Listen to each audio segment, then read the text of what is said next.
Last time ہم نے جو سبق کیا تھا وہ ہمارا سبق تھا مناقب عمر بن عبدالعزیز۔ اس کی کچھ اہم چیزیں یا کچھ اہم نکات جو ہے جن کو ریوائز کر لیا جائے تو زیادہ بہتر ہے۔ مصنف کا ذکر ہوا ہے، مصنف اس کے علامہ شبلی نعمانی ہیں۔ اسی طرح اس میں ایک عیسائی کا ذکر ہوا ہے۔ عیسائی کا جو ہے وہ اس کے رہنے کے حوالے سے اگر ذکر کیا جائے تو وہ ہمس کا رہنے والا تھا۔ عمر بن عبدالعزیز کی پھپھی کا ذکر ہوا ہے، اس کا نام عمر۔ عمر بن عبدالعزیز کے بیٹے کا نام عبد الملک۔ غلام کا ذکر ہوا ہے اس سبق میں، جو عمر بن عبدالعزیز کا بڑا قابل اعتماد غلام تھا، اس کا نام مزاحم ہے۔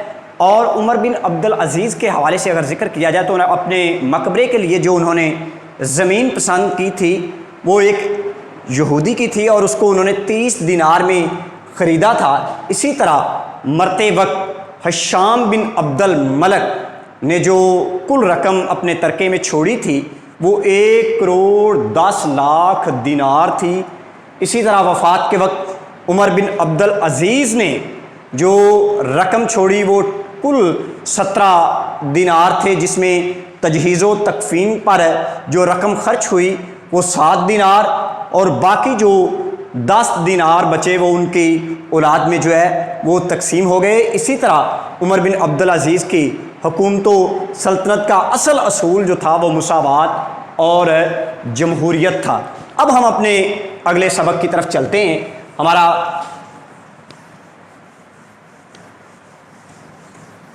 اگلا سبق جو ہے وہ تشکیل پاکستان ہے۔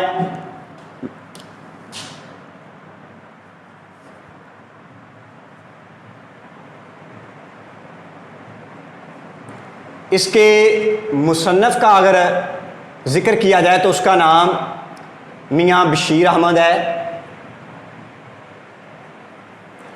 اب اس سبق میں مصنف نے ہمیں جن باتوں کے حوالے سے بتایا وہ پاکستان کی تشکیل کے حوالے سے بتایا ہے۔ ویسے تو اورنگزیب عالمگیر کی وفات 1707 میں ہوئی اور اس کے بعد جو ہے وہ مسلمانوں، خاص طور پر جو بر عظیم کے مسلمان تھے، ان کا زوال جو ہے وہ شروع ہو گیا۔ شاہ ولی اللہ کا ذکر کیا جائے، شاہ عبدالعزیز کا ذکر کیا جائے، سید احمد شہید کا اگر ذکر کیا جائے تو انہوں نے مسلمانوں کی اصلاح احوال کی بھرپور کوشش کی، مگر وہ مسلمانوں کے زوال کو نہ ٹال سکے۔ اسی دوران سید احمد شہید کو جو ہے وہ بالا کوٹ کے مقام پر شہید کر دیا گیا اور اسی دوران جو ہے وہ بہار سے ایک فرائضی تحریک جو ہے وہ شروع کی گئی۔ 1857 کی جنگ آزادی کے بارے میں کون نہیں جانتا؟ آپ پچھلی کلاسز میں بھی پڑھ کے آئے ہوئے ہیں کہ 1857 کی جنگ آزادی میں مسلمانوں کو بری طرح شکست سے دوچار ہونا پڑا۔ اگر 1857 کی جنگ آزادی کا ذکر کیا جائے نا تو مسلمانوں کا بے دریغ قتل کر دیا گیا۔ کچھ اس کے حوالے سے مصنفین نے اپنے اپنے آراء کے بارے جو ہے وہ ذکر کیا ہے۔ ایک انگریز مصنف لکھتا ہے کہ میرا دہلی کے چاندنی چوک سے گزر ہوا تو میں کیا دیکھتا ہوں کہ وہاں لاشوں کے انبار پڑے ہوئے ہیں، اور وہ لاشیں کن کی ہیں؟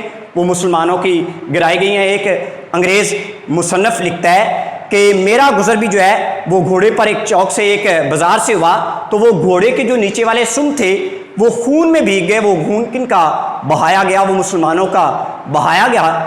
اسی طرح ایک انگریز مصنف لکھتا ہے کہ جو ہے وہ انگریز فوجی جو ہیں وہ شکاری کتوں کی طرح مسلمانوں کے گھروں میں داخل ہو گئے اور انہوں نے مسلمانوں کی عزت کو جو ہے وہ پامال کیا، ان کی جان و مال کو جو ہے وہ بری طرح سے لوٹا جو ہے۔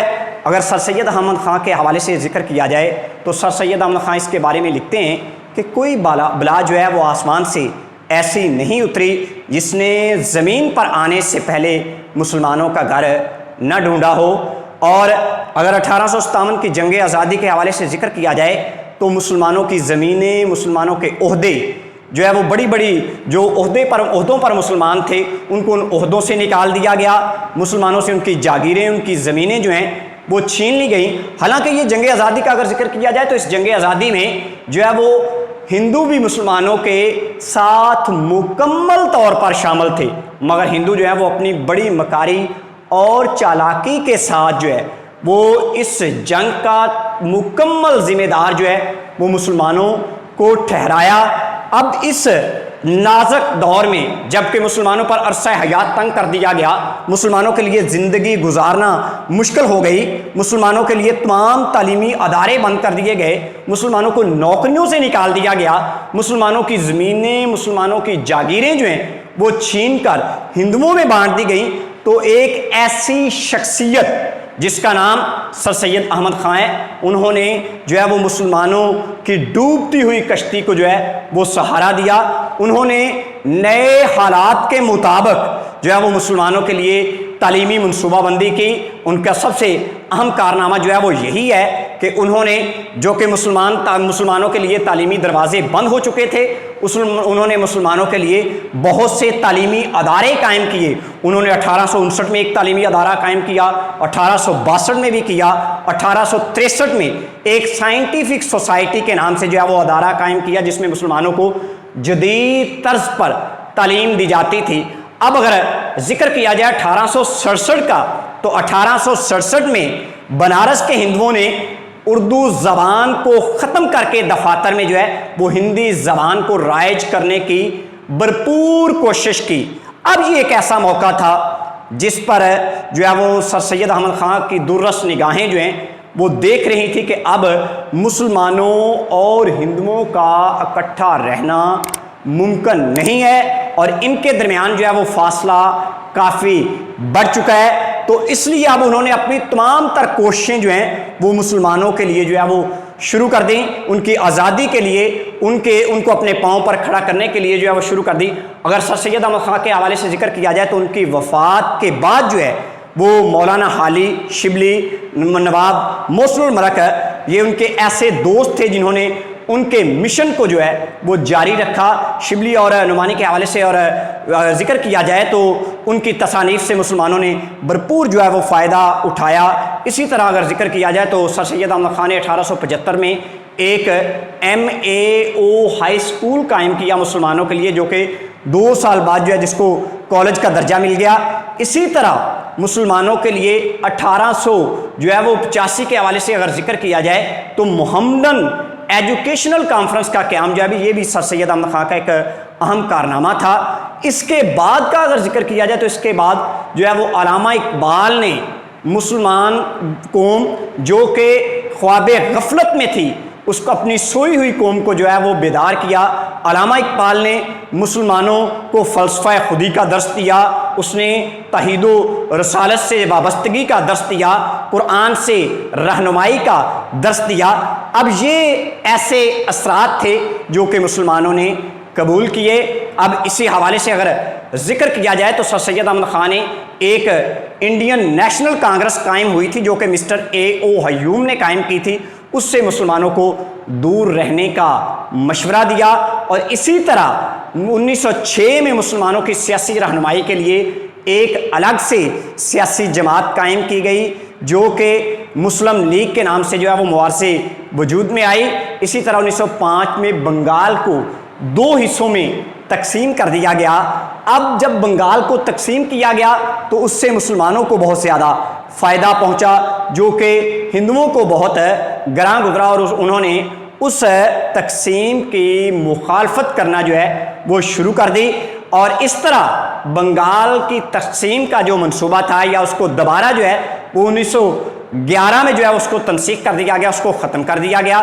1912 تا 14 کے حوالے سے اگر ذکر کیا جائے تو اسی دوران جنگ بلقان و طرابلس میں جو ہے وہ مسلمانوں کو یہ خدشات ظاہر ہوئے جو بڑے عظیم کے مسلمان تھے کہ برطانیہ کے ہاتھوں ان کے قومیوں بین الاقوامی حقوق جو ہے وہ تحفظ ان کا جو ہے وہ ان کی حفاظت نہیں ہو سکتی، ان کا تحفظ نہیں ہو سکتا. تو انہوں نے اپنے لیے ایک خود مختار حکومت کا جو ہے وہ مطالبہ کر دیا.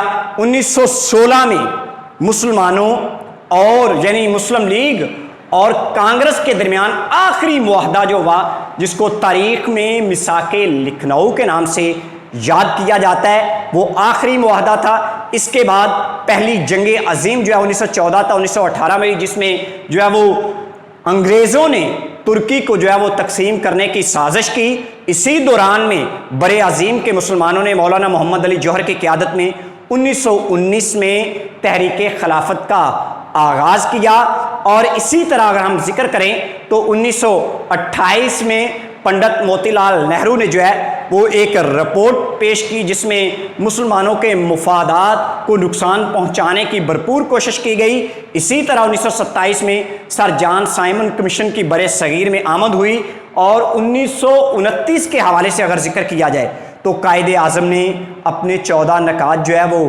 پیش کیے۔ 1930 تا 1932 جو ہے وہ 3 گول میز کانفرنسوں کا انعقاد جو ہے وہ لندن میں ہوا۔